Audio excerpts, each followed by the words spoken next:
next speaker, Amol. He is also a thought worker and he will be giving a talk on social experiments.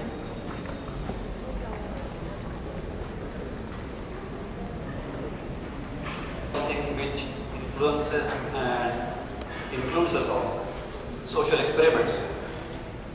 Why do we do social experiments? We as humans live in groups, we work in groups in office, we have family, we have other activities. Everything involves people and the group. So it's really important to understand the relationship between them. That's exactly what we try to do when we do social experiments. As with every experiment, it has its own method. First, volunteers are gathered. These volunteers are tested for their mental fitness because it's very important that they are psychologically fit. Anybody who is not psychologically fit is eliminated from the experiment. Then their roles are defined. Setup is done for whatever kind of experiment is to be performed. Observations are made, conclusions drawn. These are some of the more well-known social experiments. I'm going to go in detail of Stanford prison experiment. The goal here was to study the abusive prison situations across the world. The method employed was similar to any other social experiment. Advertisements were given in newspapers to gather volunteers. 24 of them selected. They were divided into two groups, one of guards and one of prisoners. And they were divided randomly. Then a prison was set up and the experiment was to be carried out for 2 weeks. The role of the guards was to control the prisoners, and of course the role of the prisoners was to be just prisoners. What came out of this was quite shocking.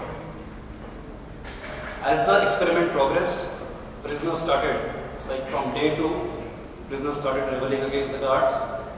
Prisoners actually suffered psychologically, showed immense signs of stress. Guards, on the other hand, employed draconian measures to control the prisoners.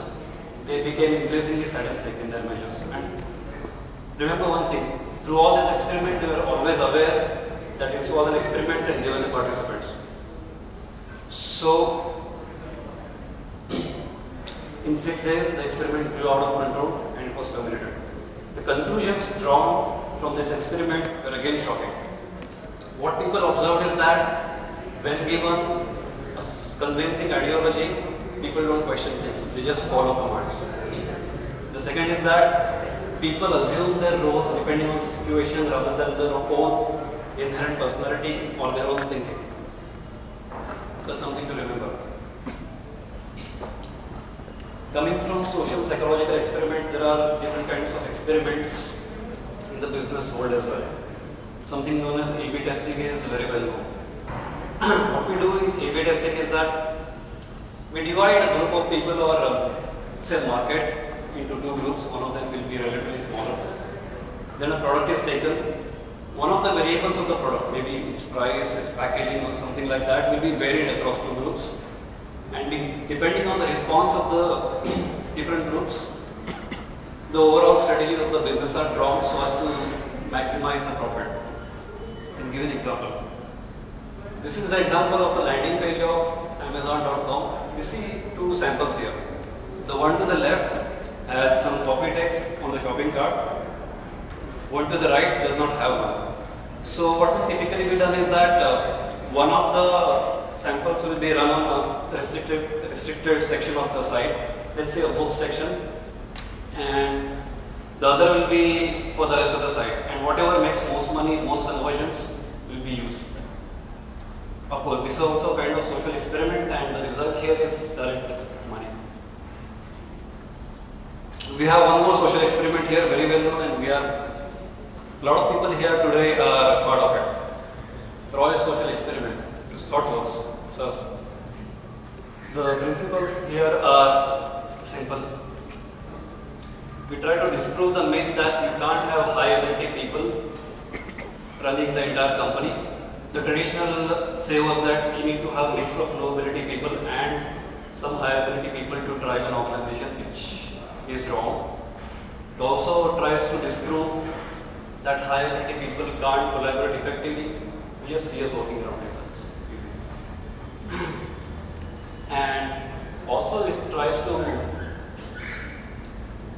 disprove that large companies need a strong management structure to survive, which is not the case here again. We have a relatively flatter organizational structure. And again, we don't try to exploit the geographical locations for economic reasons. With this, I come to the end of my little talk here. I'm not drawing any conclusions here. My goal was to ignite your minds to think that we are always part of some or the other social experiment at any given time.